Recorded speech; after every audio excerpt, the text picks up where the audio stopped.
to make contributions, especially to the right definition, appropriate definition of what could be women-owned businesses. After that, there were questions and answers, and people had opportunity to make their deliberations. Having that background, I want to just mention some of the key things that we were able to come up with.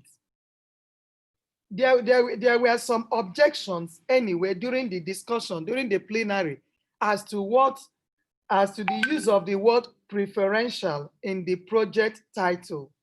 And women came up to say that it is better. It is a fact that we want women participation. It's another fact to the number of women that actually get the procurement, procurement order. So you see, not just the participation, but in terms of M&E, how many women? And so most of the women agreed that instead of the word preferential, it is better we put a quota system to ensure that we have a number we can measure, that is measurable, that is specific, and that is achievable. It was also suggested the issue of informal women in the informal sector, reaching out to them, getting enough support was also extensively deliberated upon. And ITC made us to know that under the SheTrades partnership, they are looking at two categories of women to extend their support. Women that are almost export ready, and also women-owned businesses that are ready for export. Be it as it may, ITC also made us to know that there could be an opportunity to fashion out or design additional programs looking specifically at the informal sector. And that contribution was also reinforced by the Nigerian Export Promotion Council, Women in Export Development Program, that have a specific program targeted at mainstreaming the informal sector. So one of the outcomes will be that the NEPC, through its initiative of the mainstreaming the informal sector under the Women in Export, we reach out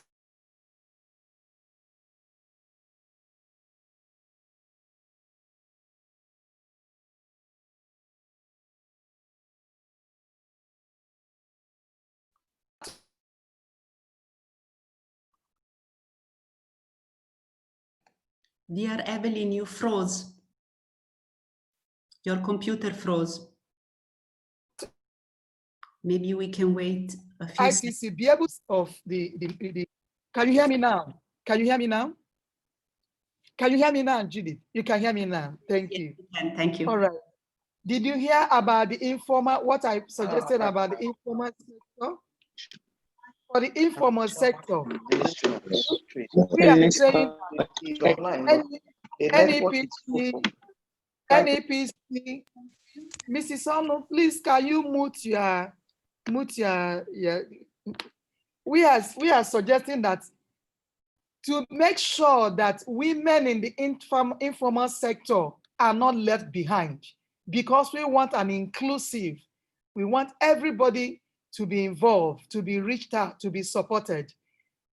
We will be clamoring that NEPC, under the Women in Export and their informal sector initiative, we reach out to ITC to design a specific program for the informal sector, while the SheTrades continues with the women that are ready to export or very close to export. Another striking issue that was deliberated upon was putting aside the percentages, the percentage that the women will like to be given, whether 10% or 50%, between 10 to 50%, that was a range And I think maybe today's plenary will throw more lights on them, and we'll be able to arrive at a specific percentage to make it specific, make it measurable, make it actionable, so that we know what we are demanding upon. Distinguished ladies and gentlemen, on behalf of our technical partners, International Trade Center, and our fellow Federal Ministry of Women Affairs and Social Development, and other MDAs, raw materials, and other distinguished women on this platform, I welcome you to today's session. Thank you very much. I leave the floor to, I think, Judith. Good morning, ladies and gentlemen, and thank you, Evelyn. My name is Judith Fessehaye. For those of you who didn't virtually meet me 2 days ago, I will be moderating the session together with Anahita Vasudevan, who is also online, and our two experts, Astrid and Jonna, will take care of the technical content of the discussions for the next hour and a half. We have a very packed agenda, so we will be very tough moderators today, because we need your inputs on a number of very critical questions for the policy. So we have allocated approximately 10 minutes for you to indicate your perspectives and your views on what should be the percentage. Then we will need to discuss with you whether you will want subcontracting provisions in the preferential policies, whether you would like a price preference scheme in the policy, whether you would like reservations, and then when and how to use it. We have approximately 1 hour to discuss all of these issues. And then after that, we will need your inputs to discuss which additional measures we need to take and their roles and responsibilities. So I ask everyone to kindly be very brief and to the point when you take the floor, and to indicate what is your views, what is your inputs into this. So let's kick off the discussion. Jon and Astrid, would you like to kick off with the discussion on the percentage, please? Thank you. Yes, good morning, everyone. My name is Jonna van der Klift. Nice to see you all again. Anna, could you put the slide up on the screen, or do you want me to do that?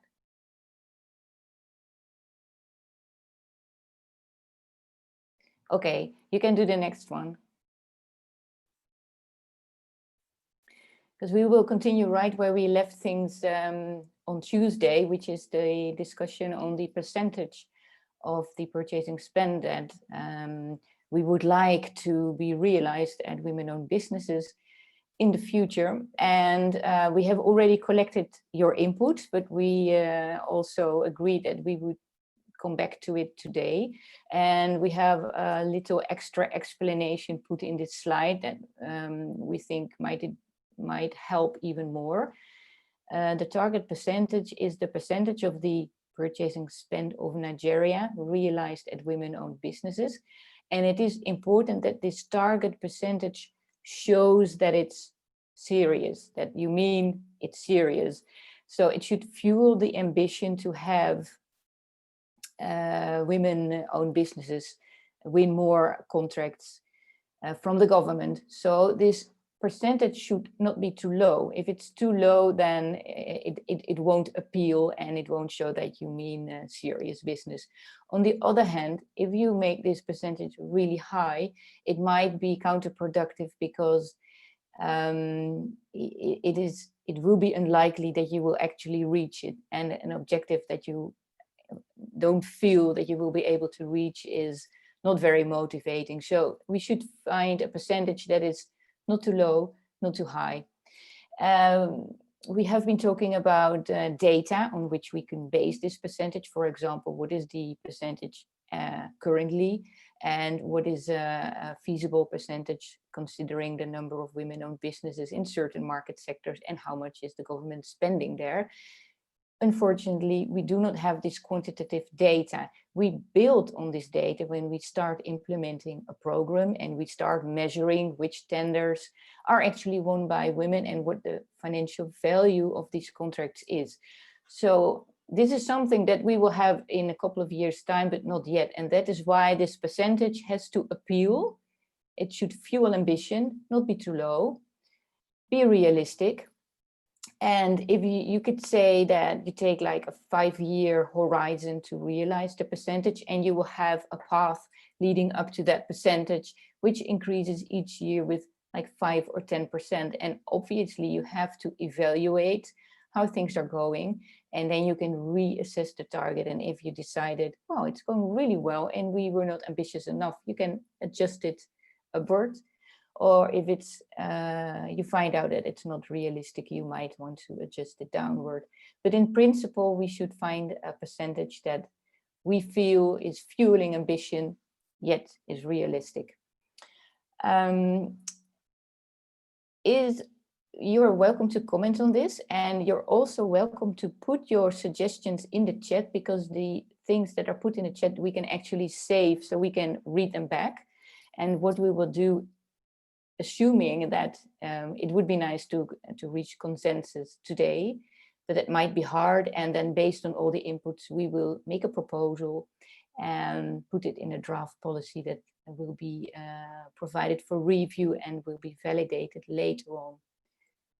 So who would like to comment on this, given that last Tuesday percentages were suggested basically between 30 and 50%, and what I have just explained? Jonna, just a clarification. Is it a percentage of the number of bids, tender, or the value? Yes, the financial value. Let's say the entire spend is 100 million. Then it is the percentage of that 100 million. I think it's Naira. It's not, it's just an example. But it's a financial value and a percentage of that financial value.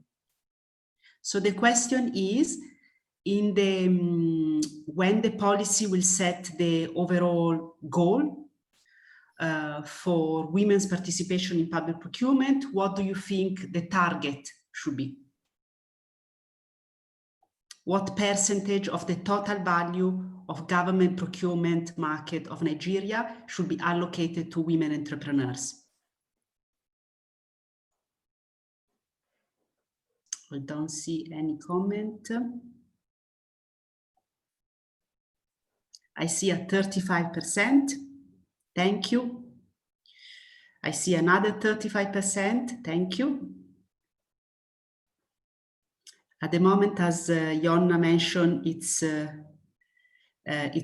likely to be very low. We have the experience of other countries. For example, in Kenya, it was set at 30%, but that included a broader group of stakeholders. Am I correct, Jonna? SMEs, vulnerable groups. Minority, yeah. Disadvantaged people and youth are included in the 30% for Kenya. Yeah. So it was broader than 40%. Please keep in mind the comment by Jonna. We should be realistic, so it shouldn't be too low to demotivate us, but it shouldn't be too high that it becomes an unachievable goal, at least for the next, what is the time frame we are looking at? 5 years? I think that would be a sensible timeline, because so it takes time to set up a program and to make good progress. So let's look at it in terms of 5 years, because obviously after 5 years, we can also raise, if we have achieved this target, we can raise the level of ambition. I see between 25%. Mind you, I see a 60%, just to clarify that it would be, so if women represent approximately 50% of the population of Nigeria, 60% would be actually saying that women should have more bids than men, like more, a larger market share than men.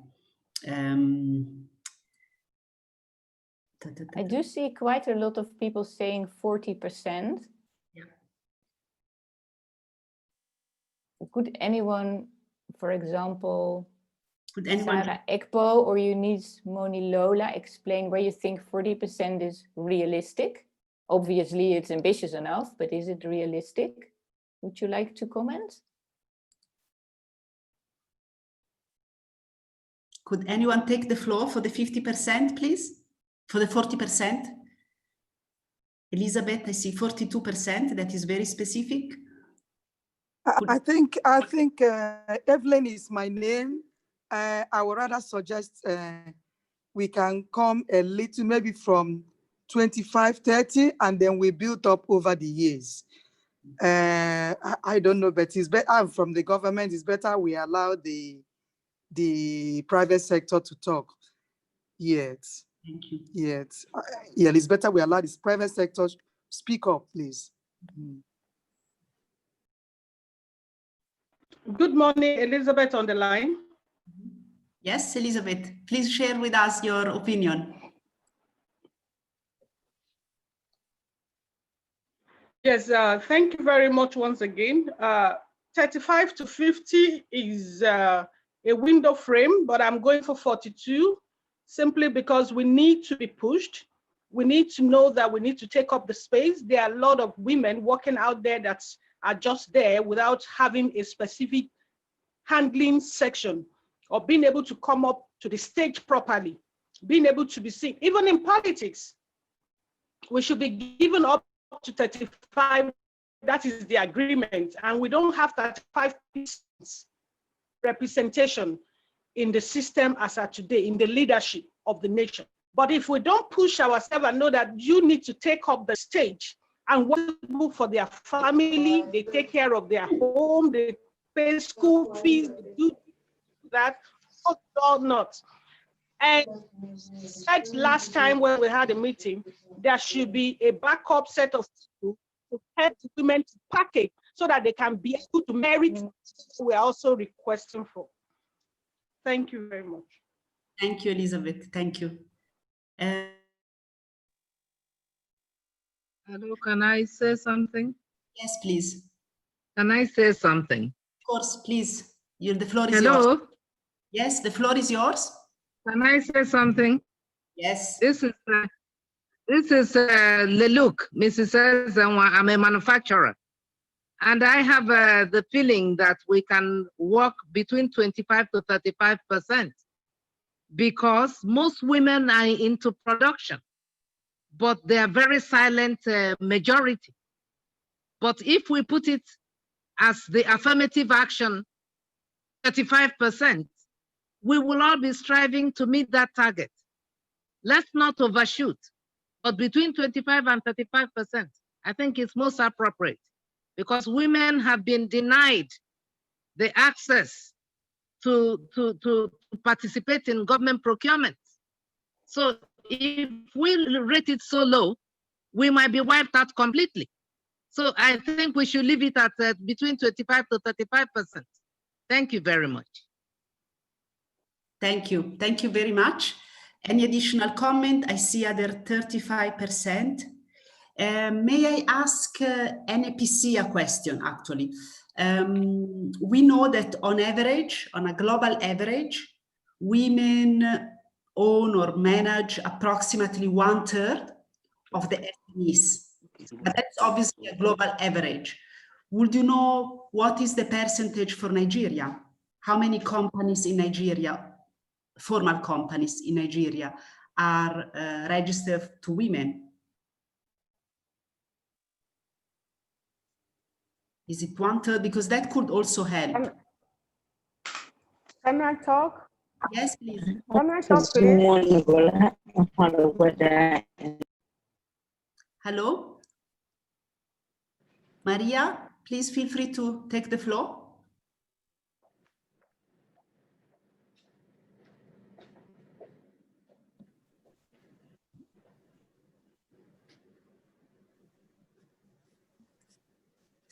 Please log in. I sent to your WhatsApp. Okay, I will send to your WhatsApp. Then call me. Someone needs to mute themselves, please. Thank you. Yes, would anyone want to take the floor?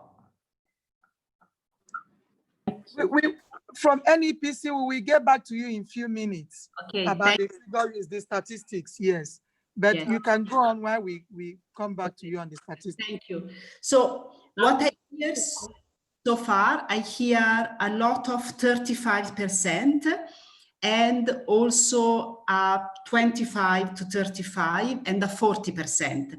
So if it's okay with everyone, we can get back to these later on, especially when we have the figures from NAPC. For now, I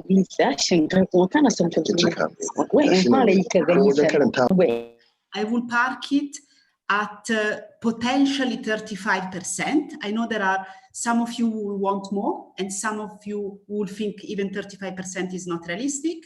For now, I will park it at 35%. And if it's okay with everyone, we now continue to the next topic, but don't worry, we will get back to the percentage. Please, Jon and Astrid, let's go on with the next topic. Thank you. I would like to say something first. That is from a comment from Maria Obi. She says, is it even possible to have this discussion without quantitative data? And I think it's a very valid comment. But when we are having these discussions, then we always come to the conclusion that you have to start somewhere. So even if you don't know exactly what it is now or what it will be, in order to make a change, you need action. And to have action, you need a target. And always after a year, for example, you can actually evaluate, is this realistic where we are going? What are we doing? But at the moment, we don't know a lot and we need to know more to get somewhere. So that is why at one point you just have to set a percentage, set a timeline. For example, we want to make this 35% in 5 years. And then after 1 year, you can see, are we on the right path? Where are we going? Because then you have the data. And at this point of time, we don't have a lot. So that's why we are actually trying to have this discussion. Yes, thank you, Astrid. On my side, if I can just, can I say something? Thank you very much. I think the corporate, my name is Funke Bolujoko. I think the Corporate Affairs Commission should be able to help, because they register companies. But then we must realize one fact that is still very much around in Nigeria, and that makes me glad about some of the conclusions we reached on Tuesday. Most of our women are still in the informal sector. So if we are thinking of government procurement system, which most often do not bring into consideration the output from the informal sector, we will need to look at this figure. To my mind, I think between 30% and maybe 35% should be our target. But then from the policy or from the implementation of the strategy, there has to be a concerted effort to raise up the level of output from the women informal sector to the formal sector. Thank you. Thank you very much. Before we move to the next topic, I would also like to share with you that the US, which is generally considered a success story when it comes to women's participation in public procurement market, set itself a 5% target, and it actually took them several years to achieve it, and that is actually considered a success. So just when we discuss later on in terms of what is realistic, I would like to share with you that the US has only has managed a 5% target. I think Chile got to maybe 20%, so it's significantly lower than the 40 or the 50 or 60% that I see some stakeholders mentioning. But now I want to be a bit strict, so let's move on to the next topic, subcontracting. Astrid and Jonna, please, the floor is over to you. Thank you. Subcontracting plans. The question today. Excuse me. Hello, Yes? Mrs. F from NEPC. Yes. We have about 47,000 women registered on our platform. Yes. Thank you very much. 47,000 women, yes. Okay, thank you very much. Thank you. And then Yes. if I may say something, Yes. 47,000 women registered on the NEPC platform. Thank you. Thank you very much, Evelyn. The floor is yours. Jonna, please go ahead. Thank you, Judith. Yes, this is we have the 4 targeted assistance strategies. The percentage target is one of them. The second one is subcontracting plans. We talked about it on Tuesday. I explained. This is something of which we want to know whether you would like to adopt this strategy. And this means that in the policy, it will be stated that it is possible to apply a subcontracting plan. Which means that you have a contract that you put out on the market and you can say you can only put in an offer if you have a women-owned business as a subcontractor. In that way, you are sure that whoever wins the contract, a woman-owned business, is part of the winning contract. It doesn't mean that you have to do this in every tender. You should do this in tenders that have a financial value that is high enough. And when there is a part of the contract that you can logically take out and subcontract to another party, the same way that you would do it with a regular subcontractor. So for each tender, you can decide whether or not you would want to apply this strategy. But the main question today is, would you in Nigeria like to adopt the strategy of subcontracting plans in your policy? Do we want to have this in the Nigerian policy? Who would like to comment? Welcome. Like to comment on this? Yes, please. Take the floor is yours. Thank you very much. Subcontracting is a good strategy. I would like to recommend that we adopt it for specific contracts. What is the overview of the contracts that is given out by the government today? Is it in brickwork, in infrastructure? Is it in IT consulting? And then is it in consumables? Then match it across with what the business sector that the women-owned businesses are currently. When you look at the architecture, does it fit? There will be an issue if we say 35% of what? You don't have the women-owned businesses to be able to key themselves into the sectors that the government is spending, in railway, in roads, in hospitals. So I would like us to come up with the data using the budget to say, this is how the government is spending. And for businesses where we do not have strength in skills for the women, we will say women should be subcontracted in electricity, in railway, in this. When it comes to food, we know we have a huge percentage of women involved in agriculture and processing.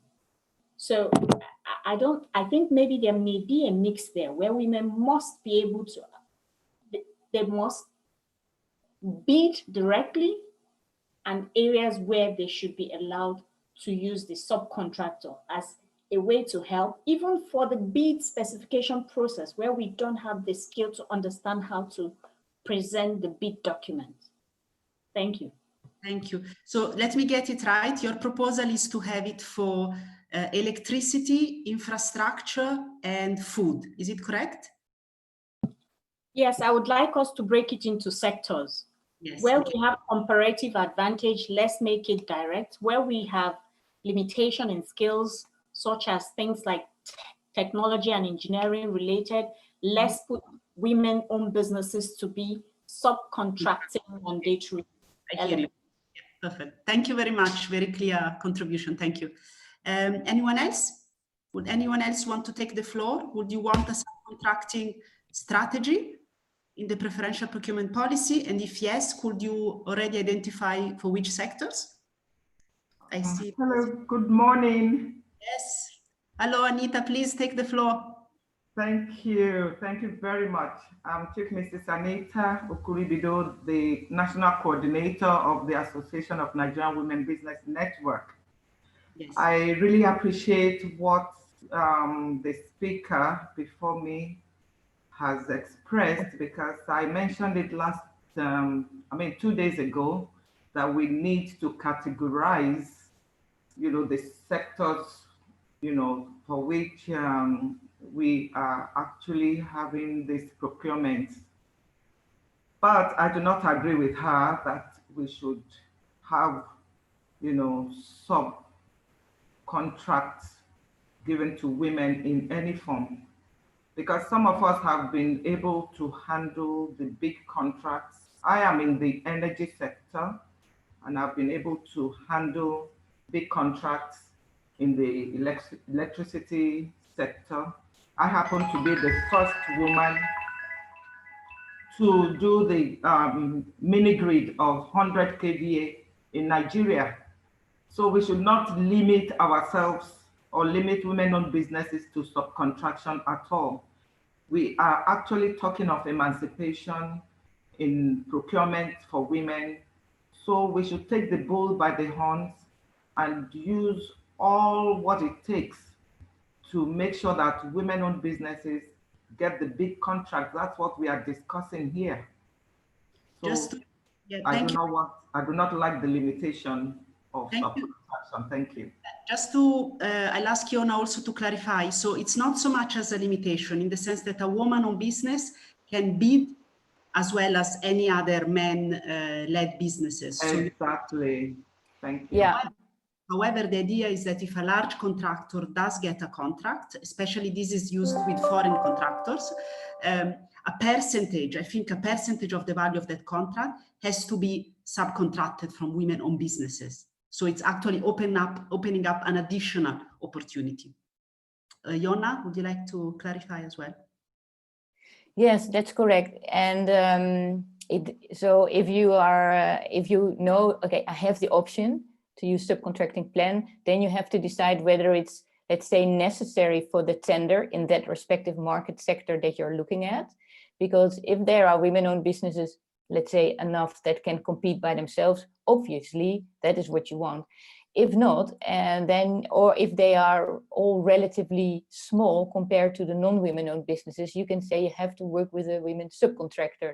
Or there are also a lot of contracts that have different kinds of services, and some companies can do them all, and some companies can maybe not do them all, but they will have to subcontract a part to a women-owned business. This women-owned business then has the opportunity to gain experience, to build on her track record, which can be used in future tenders, as well as learn, ideally, from the tendering skills of the main contractor. So it's it works both in the sense that the women-owned business gets business, builds on the track record, and that in next time in the tender she can maybe participate by herself because she has seen how it's done. And with all these targeted assistance, well, not with the percentage, but with this one, and also with price preferences and the reservations that we will discuss, you have to determine each time whether or not it's, let's say, necessary or possible to apply them. With the objective in mind that if you would not apply them, women-owned business would be not participate or be put at a disadvantage. Because with this subcontracting plan, you actively give an advantage to a women-owned business. That's the point. Thank you, Yona. Anita, would you want to respond to this?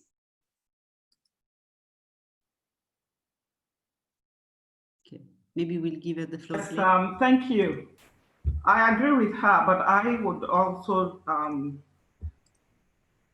be objective about this in the sense that some women can really do be major contractors. So the women-owned businesses should actually look out for women who can work with them, collaborate with them, you know, to get into the big contracts, so they can.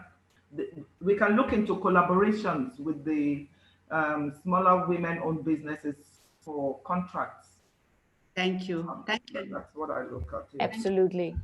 We have Ijeoma who would like to take the floor. Please, Ijeoma, the floor is yours. Okay. Hello, good morning, everyone. My name is Ijeoma. Can you hear me, please? Yes, please. Hello. Okay.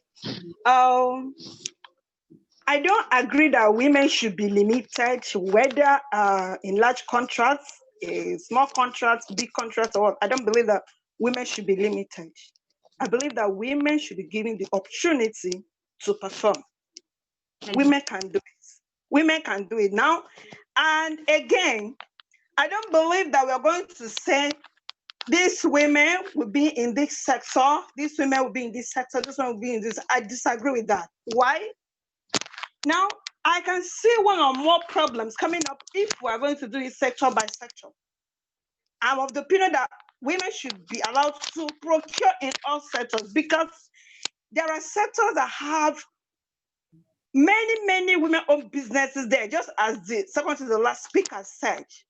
And there are sectors that have only one or two. So, which means very few people will just be enjoying the procurement there, while other people will be pushed to a disadvantaged position and they'll be choking them. So women, it should be free and open for women to procure in all areas, whether large contracts, whether medium contract, whether small contract. It should be open, because we are not here to encourage a procurement policy that will favor a particular set and then put other people at disadvantage. No, it's not what we're saying here. We're saying that majority of the women, if possible, all women-owned businesses should be allowed to participate in all these things. They can do it for fairness, for equality, for business diversification, for growth in business, and for expansion.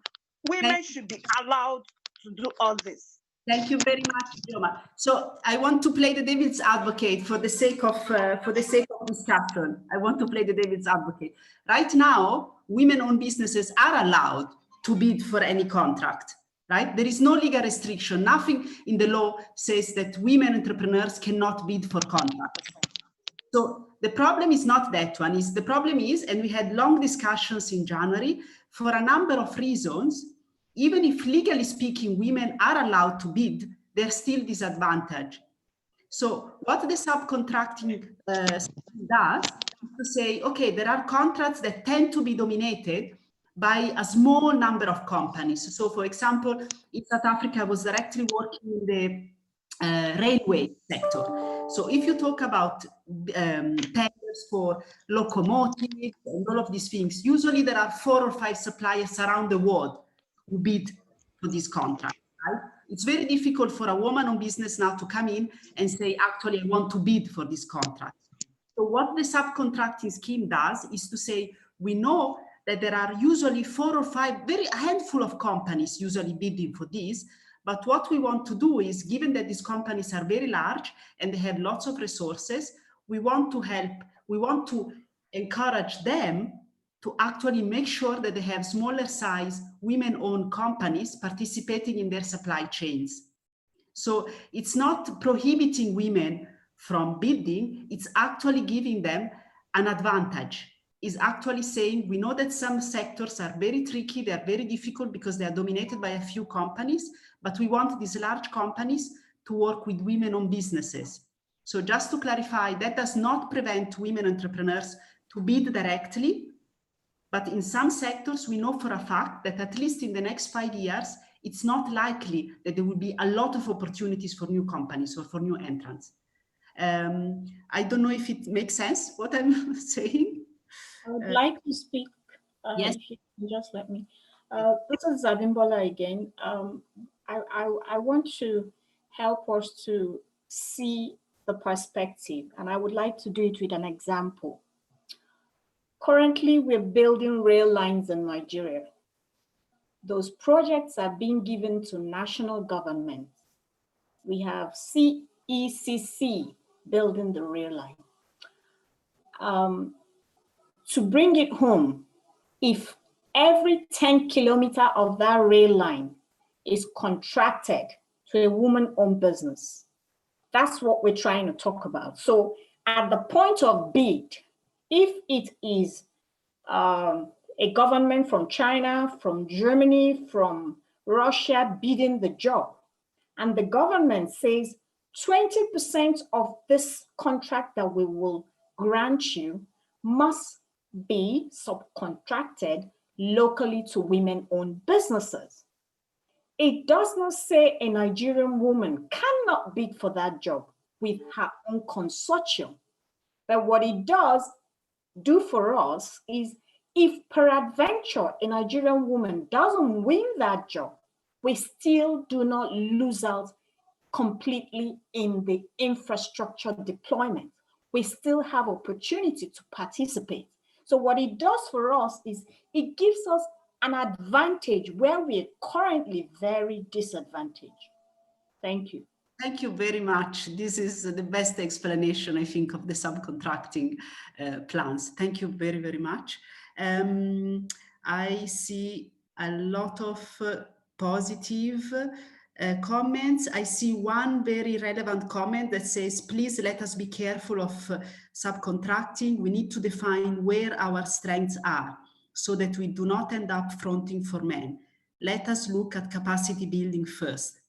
So I would like now to move to the next topic. If everyone is agreeing with me, and please do say if you don't agree, I will say that more or less there is consensus that subcontracting plans could work and could be included in the policy, with the caveat, maybe for the next set of discussions, to look at where women-owned businesses have capacity to supply, to make sure that women are not fronting for men. Is there anyone who has strong feeling against this proposal?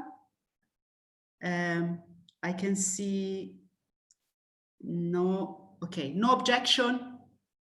I can see any objection. Excellent. Okay, let's move on. I will say there is agreement on the subcontracting plans, more discussions to be had on the sectors and on where women have capacity. Jonna, the floor is over to you for the next topic. Thank you. Thank you, Judith.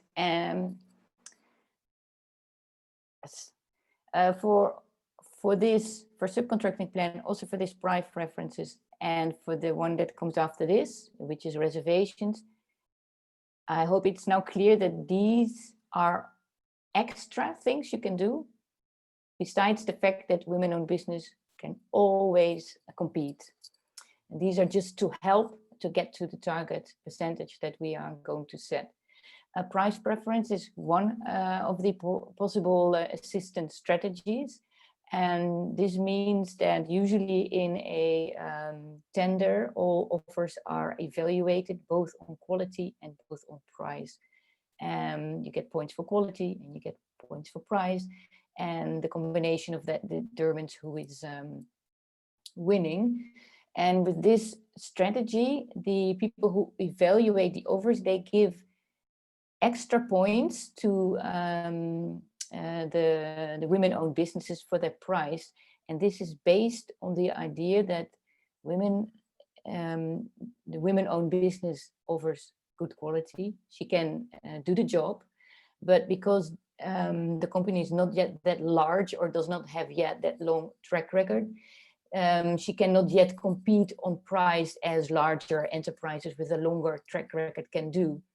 Because with economies of scale, you can offer a lower price. And this can put a women-owned business at a disadvantage. And to create a more level playing field in terms of price, you can give, let's say, 3 points to the women-owned business on the criterion of price. This means that if there are two offers of the same quality, the women-owned business can win because she gets these additional points based on the price preference. So you have to, if we say that this strategy can be in the policy, it means that you can apply it. You don't have to apply it. And if you apply it, you have to apply it in tenders where you know that women-owned businesses are mature enough to execute the contract, but they don't have the capability yet to compete on price. This is also like with subcontracting, in a sense, a temporary measure, because then the woman-owned business gets the contract, she gets more experience, she can grow her business, and then in time also is able to compete on price. So that is the explanation of the strategy of price preference. And the question is, would you like to adopt this strategy in certain instances? Thank you, Yona. The question is very clear. Do you think we should have a price preference for women-owned businesses?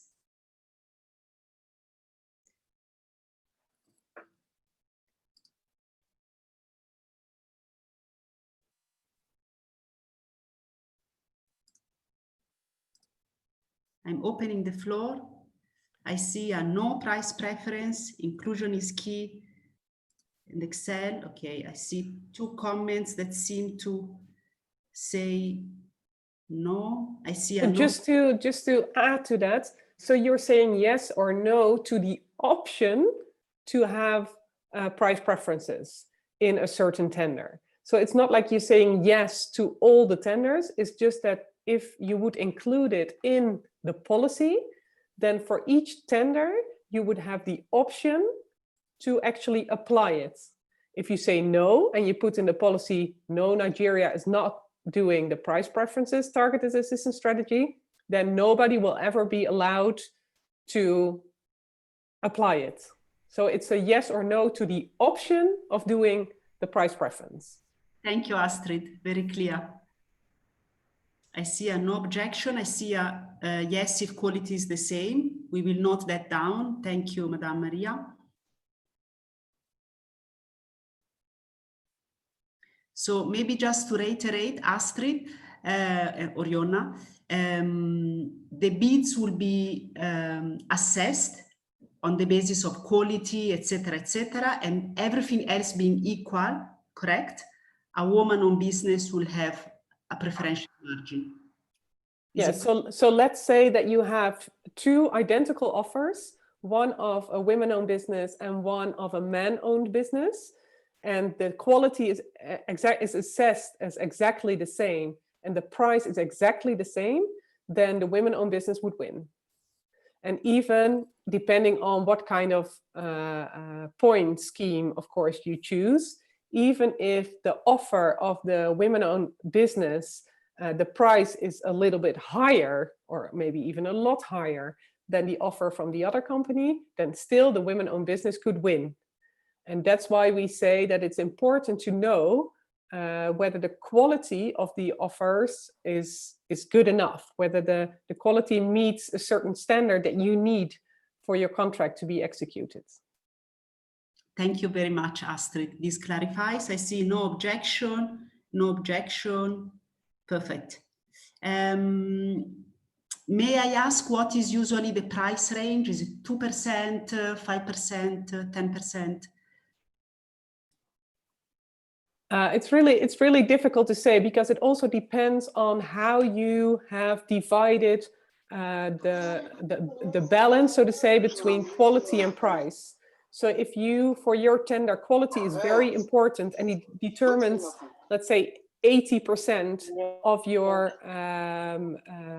your assessment, then it's different what you can do with the 20% of price that is left over. So it's hard to say how it exactly works. And usually it's good that in a tender you work through different scenarios to see what happens based on how much extra you are willing to pay to have a woman-owned business on board. Thank you very much, Astrid. I see a lot of no objections. Nikita, can you mute ITEL P33 Plus? Can you? Yes, apologies. I'm trying to mute and I sent a message. Thank you. Asking them to mute. Yeah. Maybe in addition, it's not necessarily true that the quality has to be exactly the same and then the women-owned business wins. Because if you give a price preference, she will win.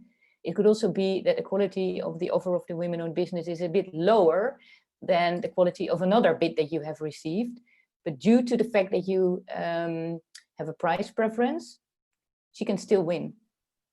Only if the that's why you have to think it, and you can say it's like somewhere between, let's say, 5 and 15% of an additional points that you give.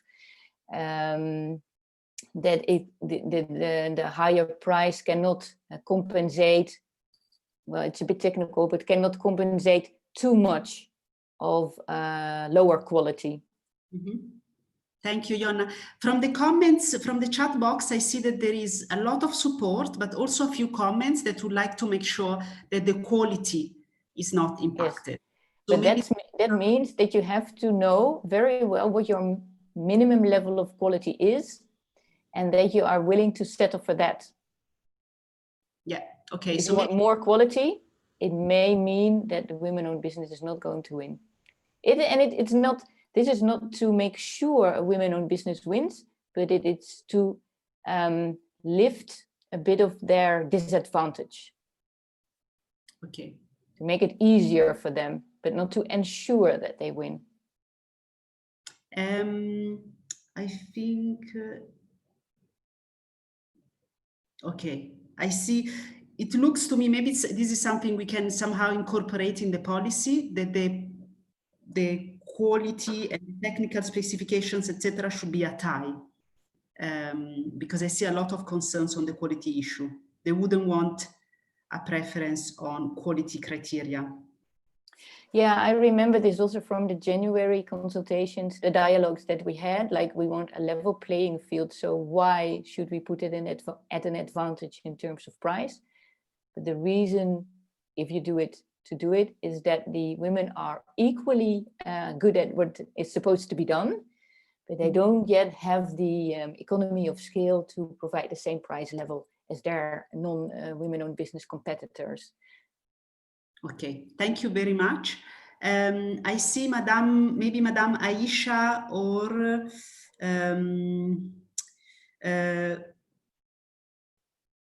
Funke want to say something about why they object? Any specific reason of, I can see CFO Ezenwa has raised the hand. Please, the floor is yours. Yes, can I say something, Ezenwa? Yes? Yes, please. I object. Okay. I object simply because we are talking about gender equality and we are talking about SDG. Let us compete on equal footing. Let us compete on equal footing, please. And the quality must be there all the time, whether for man or for woman. Thank you. Thank you very much. I will propose that we now move on to the next topic. Jon and Astrid, I think we should take into consideration this issue, this concern of not wanting to lower the quality. So I can see agreement on the price preference as long as it does not impact on the quality. Okay. If quality is the same, I see all the comments are really aligned on not wanting to sacrifices on quality. If everyone is okay with this, I will wrap up. It seems that there is broad consensus that the price preference should be an option allowed by the policy. Yeah, yeah. However, with a caveat on the quality, there should be no discount on the quality of the bids. Yes. Yes. Sorry, yes. I think the issue of price preference also, I'm not sure we have an agreement on that, because this is our country. We know our country. And if, to my mind, price preference is against every procurement rule. And I don't think we should start bringing in this preferential treatment into this. I mean, we have said we need capacity building. And if we are proposing women businesses to be contractors, please, let's get the people that can do the job and do it at the correct prices, not people that will just say, okay, we have price preference in the strategy or in the policy, so women should be given those things. I don't think it is right. Thank you. Thank you very much. The reason why I mentioned that there was consensus is because I was looking at the chat box and there were a lot of no objection, yes to price preferences, with the caveat on quality. Yes, you are perfectly right. A lot of comments that say that we should not sacrifice quality. There should not be an advantage in terms of allowing women-owned businesses to offer a lower quality. The point on quality is completely agreed. Madame Bimbola, would you like to add something here? I see Evelyn, apologies. I see Evelyn, please, would you like to take the floor? Yeah, thank you, Judith. I quite agree that quality is important, and quality should be the same, because we are telling them that even though we are women, we have the same competence, the same capability. And that brings to book that at the end of this, NEPC and ITC have to organize series of training, hands-on mentoring, hands-on pro-teach. Look at those people that have excelled. We can use them to mentor the little ones. It is better we go for excellence and excellence. Women are known for excellence, but we have to pay the price of having to study, having to train. And I'm sure ITC will be willing. They have started already, and NEPC is also willing to get the women to that point of excellence. Thank you. Thank you very much. Thank you. Can I also add to what Mrs. Evelyn Obidike has said? Yes, please. We always say that in Nigeria in particular, that what a man can do, a woman can do better.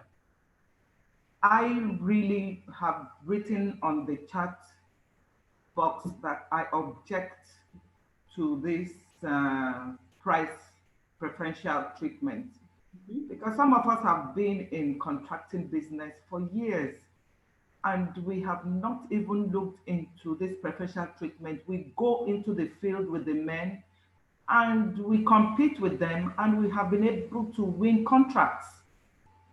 So we should look into the fact that capacity building programs should be the bane of what we are talking about, so that we can mentor the women-owned businesses to come up and know what it takes to apply for contracts or to bid for contracts and win the contracts. Yeah. That's what I think we should look into. Thank you. In order to make progress, I would like to ask Astrid and Jonna a question, which is, would you have a provision? Hello? Okay, I would like to ask Jonna and Astrid a question. Could you have a provision in the policy that basically states that being the two bids equal on compliance to standards, quality, etc., everything else being equal, then you do have a price preference for women-owned businesses? Can you have something framed in this way, where there is no compromise on standards, quality, technical specifications, and so forth? Astrid, Jonna? I would think so, yes, but that is not very realistic that will happen, that you exactly have the same quality and that you have exactly the same offer, because it will always be different. I think this is more of an, I would almost say like an ethical discussion, or a discussion from a feeling, where I hear the audience saying, we don't want it because it will look like we are being preferred and we can't do it ourselves. And yeah, I guess that's just a feeling that somebody who runs a business and who is female may have, and it's a very valid feeling, I think. And at the same time, we see that in the current situation, women-owned businesses are not yet competing on the level that the men-owned businesses are. So I think you can look at it in two ways. One, like the women before me said, we don't want this because it will look like we're being, we put at an advantage even though we don't want it because we can compete by ourselves. Or you can say, yes, that's true, but at the moment we are not yet winning. So let's give ourselves a push for the next year, 2 years, 3 years, 4 years, 5 years. And then after that, we are there, and then we can do it ourselves. And I think it's impossible to come to like one conclusion at that point. But coming back to your question, Judith, it's not realistic that two offers are exactly the same, and then you say a woman-owned business will win. So you would always be struggling with finding the right balance between how many points are you giving extra to a woman-owned business to make her win instead of the other business. Thank you very much, Astrid. This is very clear. Thank you. Can I just quickly? Yes, and then after this, we move to the next topic. Thank you. Yeah. I want us to acknowledge our position, which is we need to accept we are in a position of disadvantage. And what that means is that if you look at the data of awards, of tenders, the percentage of what women have, if we are honest to ourselves, we know we are disadvantaged. And the objective of the strategy for policy we're putting in place is to see how we can present ourselves as disadvantaged and demonstrate the factors that has made it difficult for us to walk through the door. Looking at those factors, we then ask, if you do X, Y, Z on those factors, we will be able to compete effectively. When we're presenting the policy, we're saying we can do it, but these are the points that has put us to disadvantage. If you work on tenders, it comes with an evaluation criteria. It says the proposal document. It says technical capacity, skills, price, and then other soft issues. So if you look at those criteria that government use, which of those criteria are we disadvantaged? Based on that, we will say, give us an advantage on this area, on this criteria. Give us an advantage on this criteria. And at the moment, what we're discussing is price.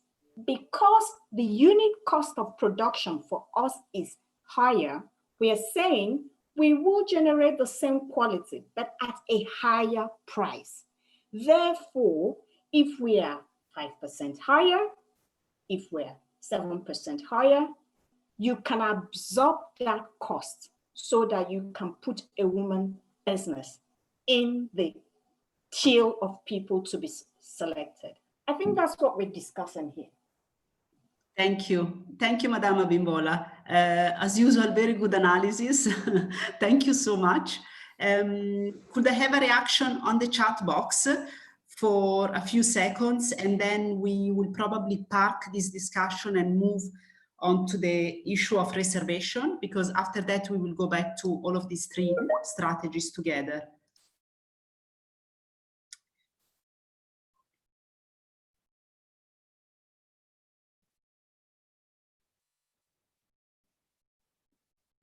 If it's okay with everyone, now for the sake of time, we will go back to this, but for the sake of time now, can we move on to the issue of reservations? Because I think once you have the full pictures of all the different strategies available to you, we may decide whether you want indeed to support the option for price preference. Astrid, Jonna, can I give you the floor for the discussion on reservations, please? Yes, Judith, of course. And after this, we will talk about measures, and measures are about a lot of the things that are mentioned in the discussions and in the chat. So I think it's good to make speed a little bit till you get the total picture. The last targeted assistance strategy that you can choose to include in your policy. And again, that means that you will be able to use it, but you don't have to. You do have the option, is the one of reservations. And this one is pretty straightforward, that you have a tender and that you can say only women-owned businesses can participate. So this makes sure that a women-owned business actually wins the contract. And you have to make sure that you do it in a market sector where you feel that there are sufficient there's a sufficient number of women-owned businesses that are able to perform the contract in a good way.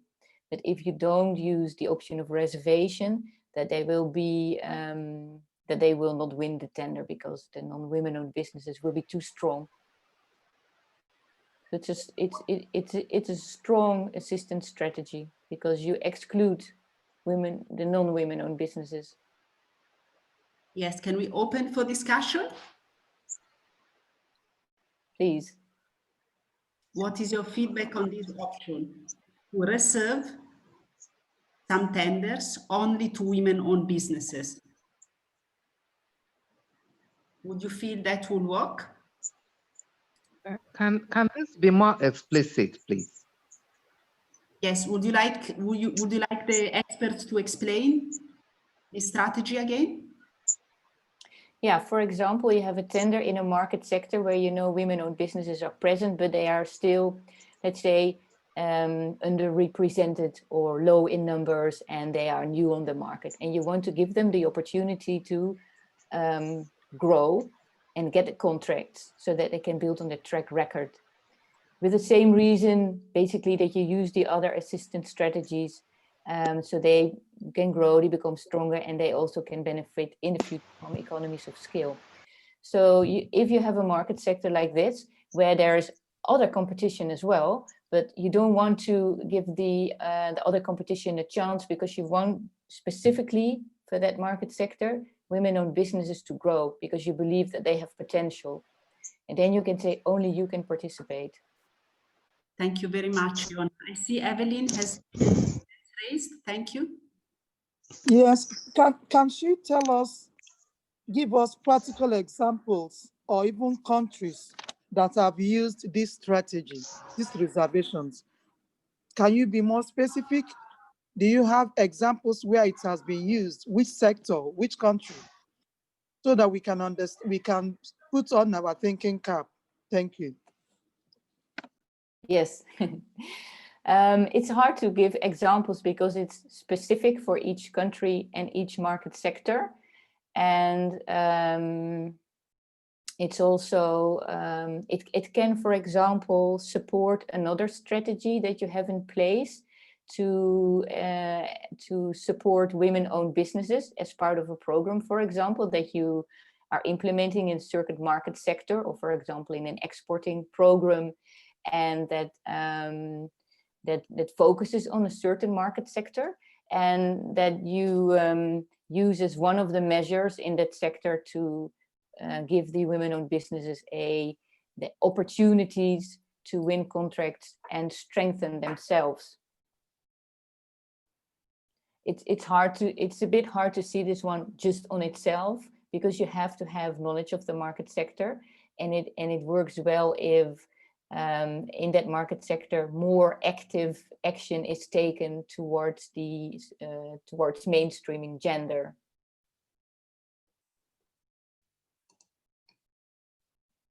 Thank you.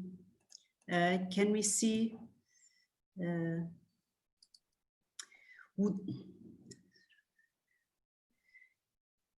food? I can see a comment that this could be done in procurement of food for children programs in schools, military uniforms, food processing and education. I see comments. Yeah. It looks like there is some interest and some proposals, textile and garment industry. Yeah, you would do this in a market sector that is not yet, let's say, where the women-owned businesses already have their fair share, or where they are dominant. That's not where you want to do this. You will also not do this in a tender where the contract is, let's say, high risk, because you will do this in a sector where the women-owned businesses still have to grow and build on their track record. So if it's very high profile and maybe high risk, then you may not want to do this because the businesses are not yet that experienced, and they may even need some guidance that you give them as part of the measures that you implement.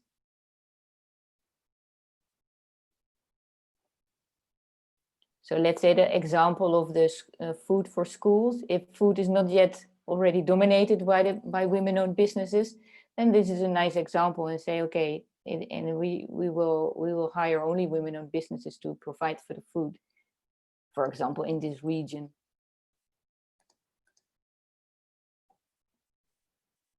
Could we have a sense from the floor on whether this is something you will consider to include in the preferential policy? Don't see much. Yes, okay. We see concrete education, hospitals, food processing. Okay. Yeah, and it could also be, let's say, in IT services, for example. I think it's also a market sector with a lot of development anyway. So also women-owned businesses that start in web services or IT consultancy, and you want them, to give them an opportunity to grow. Thank you very much. Unless I see any objection, I will take it that there is broad consensus from the floor to include this strategy. Okay, perfect. So let us go on to the next slide, please. Yes, let us go to the next slide, please, Jonna. Thank you. Yeah, well, actually, I think for the sake of time, we will skip this because this is not about discussion. This is more theoretical background. Yeah, okay, thank you. So I think after this, Jonna, please, it's time for the... We need to run a quick call, yes, of our participants. If you will give us 1 minute of your time, please. We need to ask to respond to 2 questions, and this is for our own project reporting. It's very important for us because this is how we report back on the project within ITC and to our donors. Please, the first question is, has this discussion increased your awareness of the need and rationale to create a preferential or a gender responsive public procurement policy for women in Nigeria? The first question, have we succeeded in increasing your awareness of the need and rationale to create a public procurement policy for women in Nigeria? And the second question, are you more aware of what are the options for a definition of a woman-owned business in Nigeria? This is something that was discussed on Tuesday.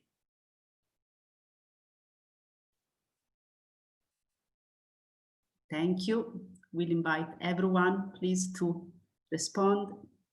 There's a third question. Have we increased your awareness of the different targeted assistance strategies and measures to create a preferential procurement policy? We have 15, 16. We invite everyone to please vote. Thank you.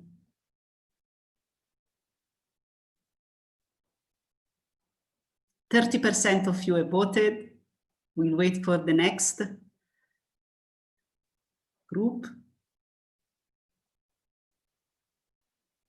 Anahita, could you please read the questions again?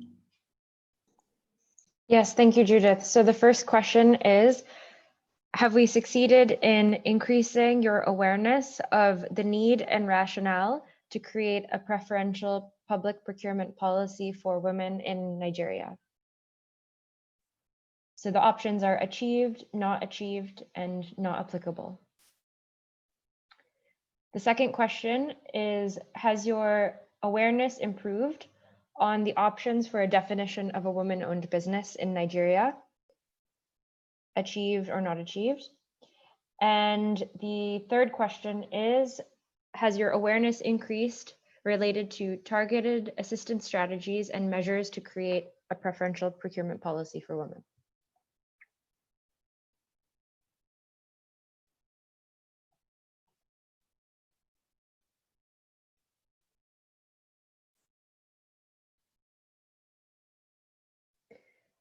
So it's also possible to keep the poll running in the background if people need a second to think about it.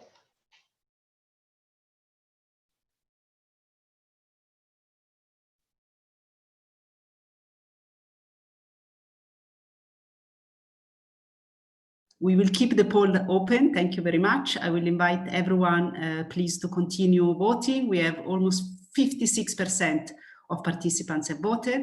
Jonna, over to you for the continuation of the discussion. Thank you. And Anahita to the moderation. Thank you. I think I will take the floor because we are going to move on to the measures.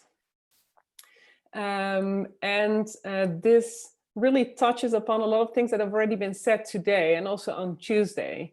because we all know that when trying to compete for public tenders, that women-owned businesses face several barriers. And these barriers are, of course, not necessarily unique to women-owned businesses, because many of them are also common to small and medium-sized enterprises. But the barriers faced by women-owned businesses may be even more limiting, because owners of women-owned businesses have more family and care responsibilities, and that impacts, for example, the amount of time and, as such, their capability to compete in public tenders. And women-owned businesses also tend to operate in less profitable sectors, like retail and services. And then, of course, women-owned businesses operate in this gender-biased context, obviously, and that may not offer them equal opportunities. And to structure these barriers, we distinguish 5 categories of barriers that women-owned businesses may face. And for these categories, policymakers and procuring entities can apply measures to reduce the barriers. Now, the 5 categories are listed on the slide that you have in front of you. And these are the misfit of the tender design, excessive requirements, poor practices by the government, by governmental entities, lack of information, and limited capability of women-owned businesses. Now let's take the first category as an example to explain which barriers women-owned businesses are facing. And this is this misfit between the design of the tender and what women-owned businesses are generally capable of. In the first cell of the table on the slide, you see that when tenders are complex and contracts are large, the average women-owned business may find it difficult to compete, let alone win. Now, you see in the second column that procuring entities can actually apply measures, always, to lift this barrier. A lot of tender processes are unnecessarily complicated and can be much more simplified. And also, when bidders find similar requirements at different procuring entities, it will be easier for them to compete a second time. And these are 2 things that procuring entities can always do for each and every tender. Additionally, in the third column, per individual tender, it would be good to assess whether it's possible to break the tender into lots, such that bidders can apply for a smaller contract, for example. So for each category of barrier, there are different problems, and these problems can be addressed by implementing certain measures. Other examples of measures are to organize question and answer sessions, to organize tender training for women-owned businesses, to allow women-owned businesses to form a consortium and rely on other parties' track records, to give more time to submit tenders, etc., etc. And the key question to you now is, will Nigerian public procuring entities implement measures to reduce barriers faced by women-owned businesses? Because if yes, this can be mentioned in the policy for gender-responsive public procurement in Nigeria.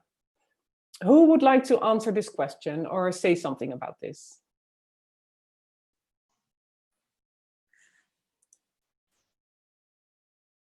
Perhaps we can open the floor to anyone who would like to comment. You can unmute yourself. Hello? Yeah. Can I say something? Yes, please go ahead.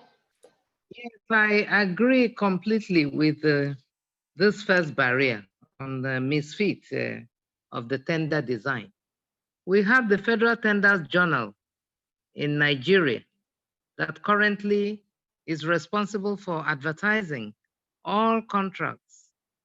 When you go through that journal, it is as confusing as ever because it's neither here nor there. So the simplification of it will make it possible for some of us to participate. When the UN advertises contracts for or requests for proposals for contracts for women-owned businesses, like I am in the bag manufacturing sector. They simplify it and they make it so they harmonize the procedures. But ours is so complicating that unless you have a very good eye or you're really tutored into that, it's neither here nor there. And what they're asking of, sometimes they've already decided the people that are going to get these contracts. So I like ITC in conjunction with Bureau for Public Procurement and Export Promotion Council to come together and give holistic training on this issue. Thank you very much. Thank you very much. That was well noted. So just to clarify, this discussion is based on agreement on whether we should actually put in the policy, whether measures should be taken in general. So if anyone else would like to comment on this. Yeah, I would like to comment if you would let me. Can I? Yes, please go ahead.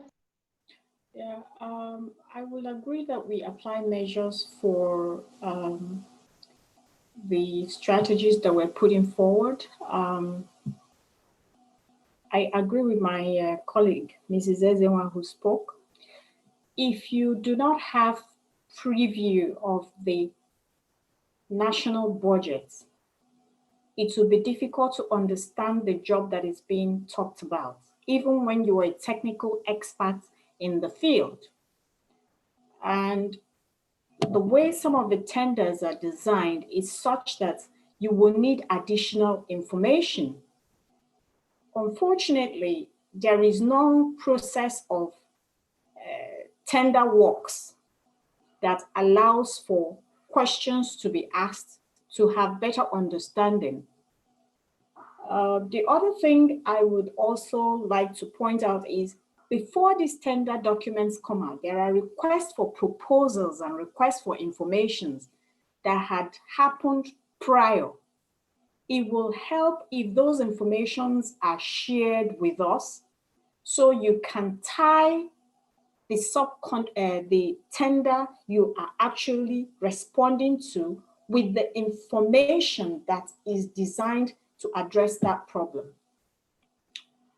On also timing, you see a lot of time, it comes on maybe national newspapers, and the technical work that is required to fulfill the tender, you probably need about 2 to 3 months.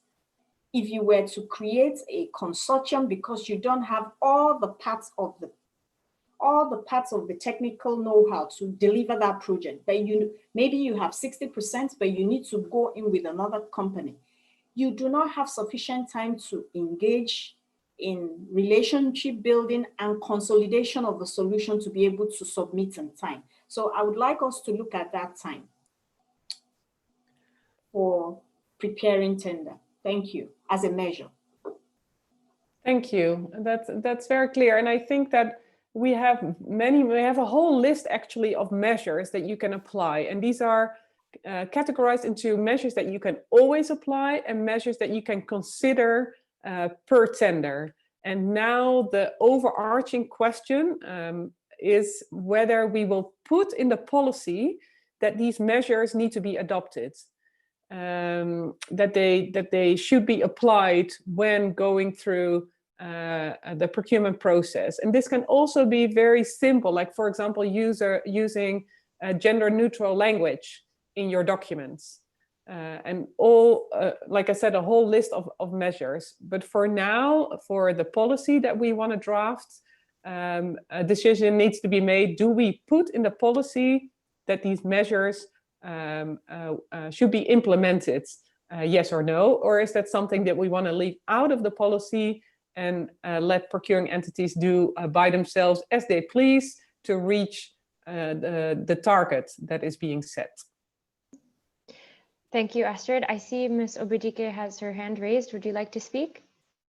Yeah, is it possible for her to go through each of them? Possibly the women will be able to say something. be able to respond or give a feedback? Can she go through each of them?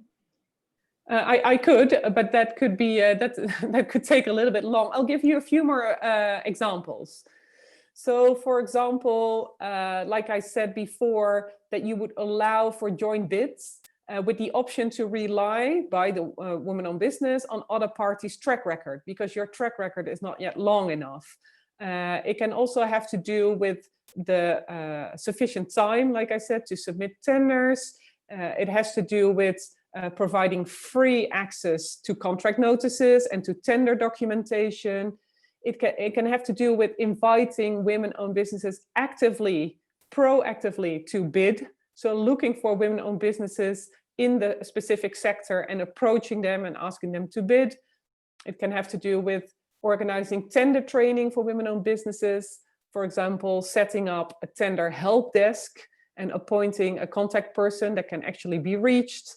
And it can be to help women-owned businesses to get connected within useful networks or with other experienced bidders that they can learn from. These are all examples of measures that can be taken. Thank you very much, Astrid. Was that clearer for everyone? Would anyone like to respond?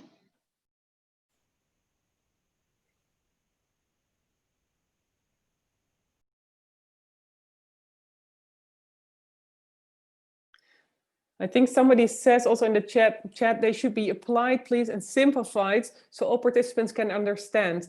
So we have drafted an extensive guide together with ITC in which all these measures are highlighted because they are linked to the barriers that women-owned businesses face. And this complete list of barriers and of measures to address them will be made available. Yes, thank you, Astrid. So we can definitely share that with the participants so that everyone can be aware.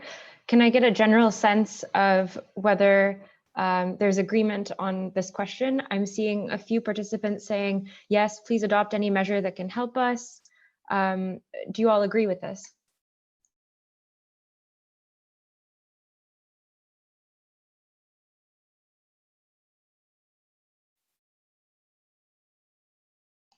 Okay, I'm seeing a few more yeses. Are there any objections? Hello. Yes, Ms. Chidima, would you like to speak? Yeah, Ms. Chidima. I'd like to ask, can all the measures be adopted? Well, in theory, yes, but of course that requires time and effort from the policymakers and from the procuring entities to do it. So it's not very realistic to say, yes, let's adopt everything, because you would need to appoint somebody who's a contact person. You would have to organize training for women-owned businesses. So it's not easy just to do them all, but it is easy to start small. And for example, when using, when drafting documents, it's very easy to use gender neutral language, to put she instead of he somewhere, for example. It's small things that already can make a difference, and that there are a lot of measures that don't cost anything. Unfortunately, there are also some measures that will cost time and effort to implement. So it's not possible to say, let's do them all. I don't think we have to decide on that currently. It's more that you would put in the policy that you encourage your policymakers and your procuring entities to use these measures as much as possible to reach the targets that you actually set. Okay, sorry, I would like to suggest that maybe you should go through the measures so that it can make a decision on which measure we could adopt in the policy, since you advise that all the measures cannot be adopted for easy implementation. That's a good suggestion. I'm not sure that this is the right forum for it, though, because that will take very long, because we would have to discuss all these measures individually. I think it would be good to agree or disagree on, do we put in the policy that, yes, as much as possible, we adopt these measures, and then there are measures to always apply, so we can provide a full list of them. And then there are measures to consider applying per tender, And then that actually has to be done at the level of the procuring entity that assesses per tender, can we implement this measure? So it's not possible to overall say, yes, we're going to use these and we're not going to use these, unfortunately. Yes, thank you, Astrid. If I could just say one thing. So I'm seeing in the chat overall agreement, it looks like, on adopting measures and no objections so far. For the sake of time, perhaps we can start to move on to the next topic. I saw Ms. Obadike had her hand raised. Would you like to make one more comment? Just to agree with what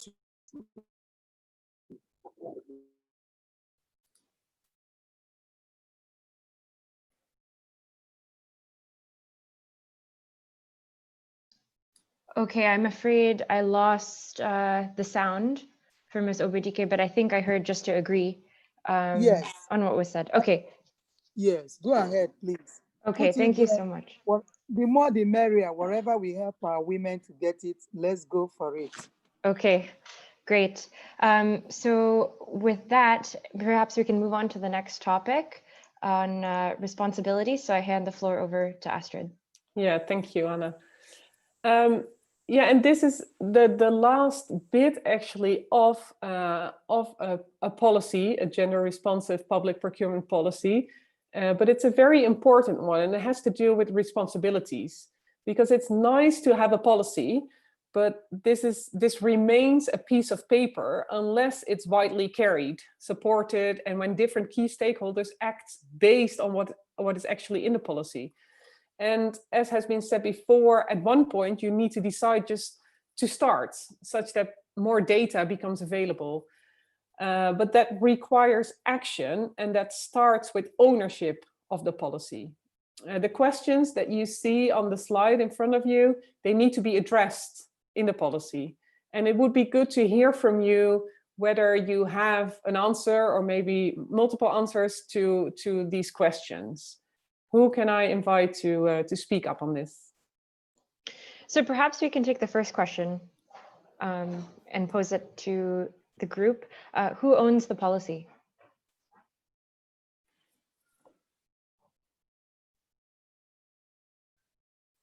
Would anyone like to take the floor?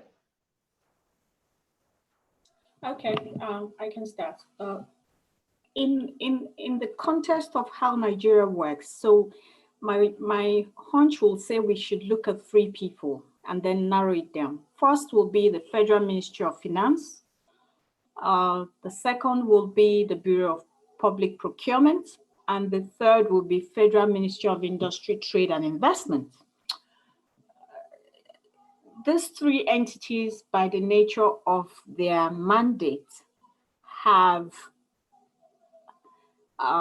I would say they are key stakeholders or decision makers in the process of tendering and awards, because they have the background information. Bureau of Public Procurement, because they own the tendering process itself. And the Federal Ministry of Finance, because they own the budget itself. And then Industry, Trade and Investments, so to speak, own us as not just businesses, but success in business environment. So I would recommend we look at these 3 and then see if we want to narrow down who we think has a stronger arm in decision making and who is in a better place to be accountable for the success of these measures or strategy we have put in place. Because the success of business growth, the success of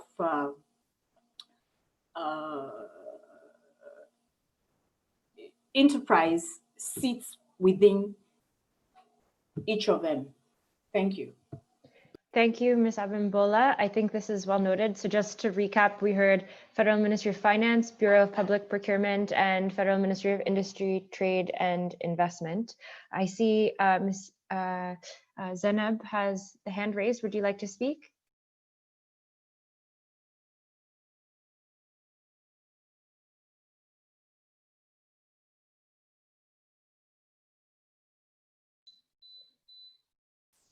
You may unmute yourself. Otherwise, I see in the chat that you've written also the Ministry for Women and Children Affairs.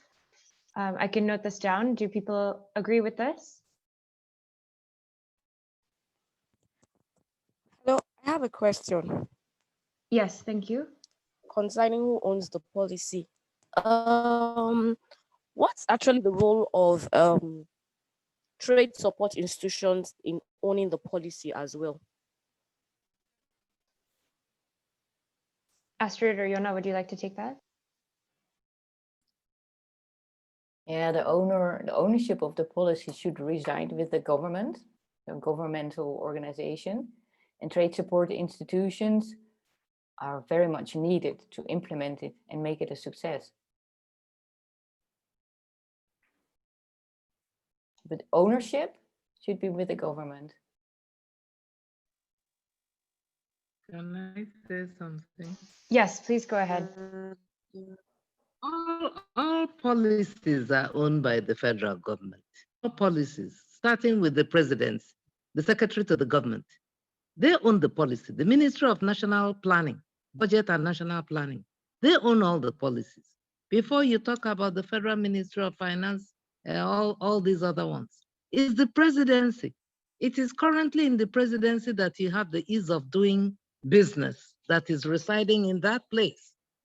So they are the first line of action on this matter. So it is the presidency that owns all the policies. Government policies are owned by federal government before the ministries. The ministries cannot do anything. So this thing has to be directed to the presidency, wherein lies the presidential ease of doing business council. So this is part of ease of doing business in Nigeria before you talk about women-owned business. So I think this policy is owned by federal government of Nigeria. Thank you. Thank you very much. I see also in the chat that there's some agreement on this. So we've noted this down as well. I see another hand raised. Would you like to speak? Zainab?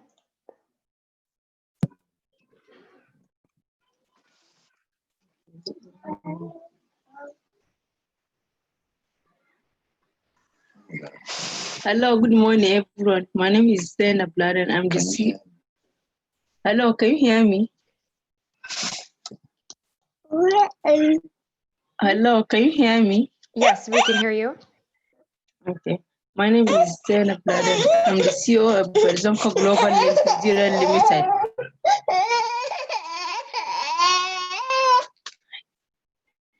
I'm the CEO of Berzonko Global Nigeria Limited.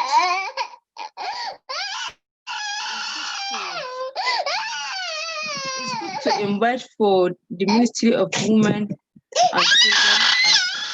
Thank you. Apologies. Perhaps if you'd like to make your comment in the chat, it might be easier for us to hear you and we can take note. Thank you so much and apologies.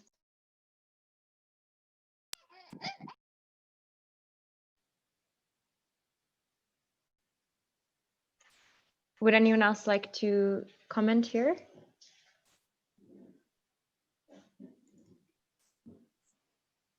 I see a comment in the chat from Ms. Ikpora that says every government agency has its own mandate. Would you like to elaborate on this point, please?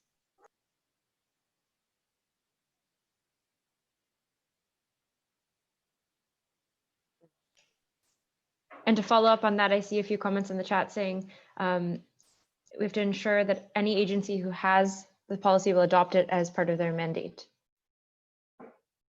Perhaps we can even start to include the second question, which is who is responsible for the implementation of the policy. So going beyond just the owners of the policy, but how it's put into place.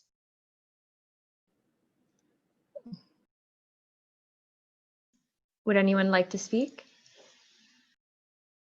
Yes, you have implementing agencies. In every ministry, there are implementing agencies. In the Ministry of Trade and Investment, You have Export Promotion Council. You have Standard Organization of Nigeria. You have all these BPP. In the Ministry of Finance, you have the customs. You have many agencies that are responsible for implementing government policies. But government directs the people they want to implement a particular policy. And currently, everything to do with running business in Nigeria efficiently resides in the presidency, under the office of the Vice President of Nigeria. And they even have a special advisor on that, ease of doing business in Nigeria, is a council. So these are the people also responsible for seeing these measures are going to be implemented. They can direct any ministry to implement it. So let us, first of all, reach out to these people, the office of that vice president, PEBEC, the office of the secretary to government, office, we have to attack it from all sectors, but vice president's office, they've taken responsibility for all MSMEs, all everything to do with doing business in Nigeria is in their purview. Thank you. Thank you very much. I see Ms. Obidike's hand is raised as well.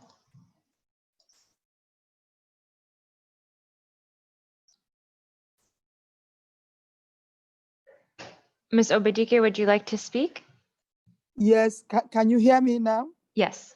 Yes, I agree with the last speaker, Madame Leluc, Madame Ezenwa, because we need all the support from the council, the Ease of Doing Business Council, the presidency, for this to work. We need it. So I think the policy should rest with them. Let's toe her line. Let's hit it from, let's aim at the bull's eye. So we will say that the policy, we reach out to them, NEPC reach out to them, and with ITC and the Ministry of Women Affairs, our partners, and we give it to the council, the presidency under the Ease of Doing Business Council. Let them own the policy, because if they own the policy and they issue any guidelines, everybody falls in line.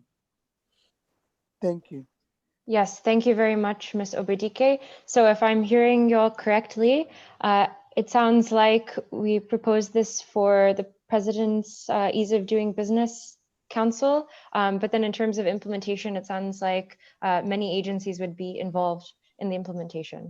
No, we said the presidency, In the presidency, okay. Okay, thank you. Yes, let's go up there, the presidency. Then in terms of implementation, is the MDAs, ministry, departments, and agencies that implement, which NEPC is one of it. We even have, what do you call it? NEPC, I propose NEPC because we have the database of the women, and we are talking about, unless if the organized private sector have some other things.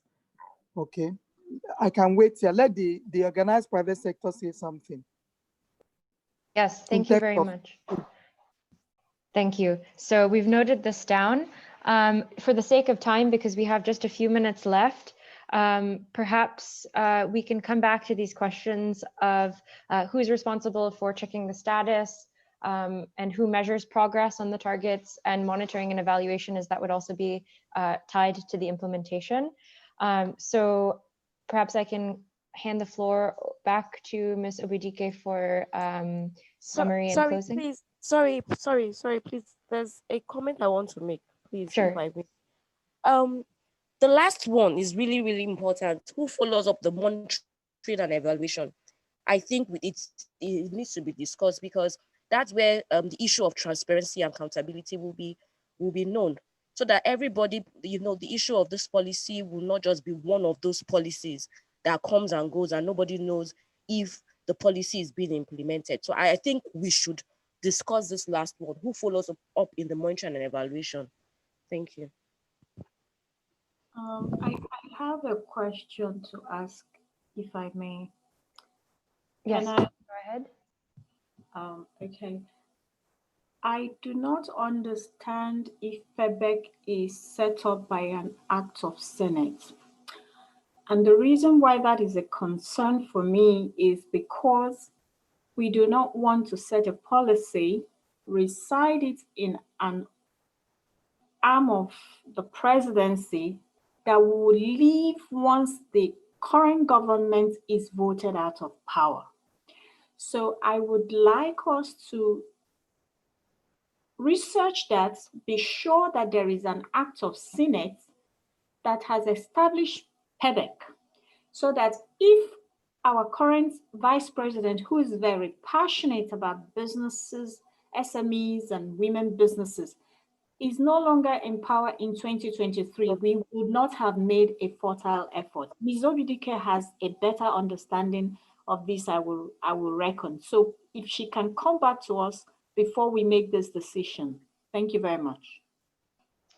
Thank you. Ms. Obidike, would you like to respond? Yes. Can I kindly request? We have the data of all the women on the participating today. Can I kindly request that we come back to you with these answers? Let us find out some technical issues. We want to find it out, and we don't want to make mistake. So we will come back to ITC on this. When we find out what each of these agencies that have been highlighted or indicated, what is their core competence, or what is their statutory obligations, we will circulate it around the women. The women make a pool, of course, will be copied, and they will be able to make a decision. We don't want to make mistake because this is critical. The ownership of the policy, the implementation, the measures, the follow-up, the M&E, it is critical. So please, I plead that we will come back to this maybe in few days' time. You give us, today is, you give us by Monday, we come back to you. Thank you. Yes, thank you very much, Ms. Obidike. So if we can propose that once we get a bit more information, then we can even include this in the draft that we circulate with everyone so that they can reflect on it as well. Yes, Okay. yes. Yeah, we need to get more information. We come back to you. Okay. So now perhaps I can even hand the floor back to you, Ms. Obidike, for closing. Yeah. Oh, the closing, yeah. Yes. Does anybody have anything to say before I draw the curtain here? A lot of participants are asking for the soft copies of the presentation. I can assure you that we will make that available. So please put your details on the chat box so that we can reach out to you with whatever decision, especially this last aspect. We will have the women to vote also. On that, we will get the information, we pass it across because it is very, very critical.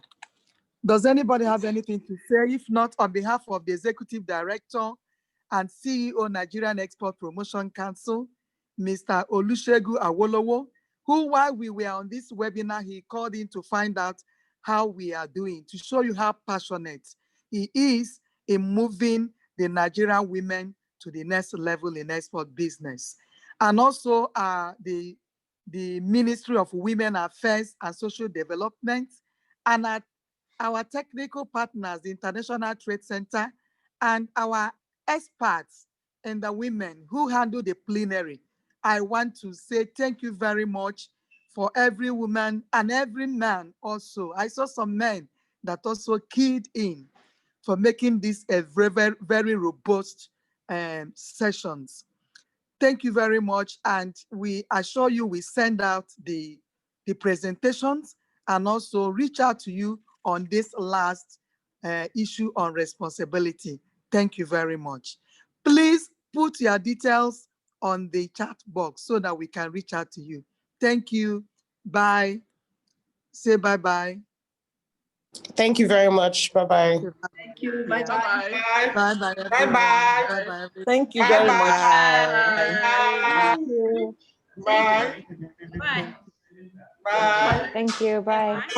Bye, everyone. Bye. Bye. Bye. Bye. Bye. Bye. Bye.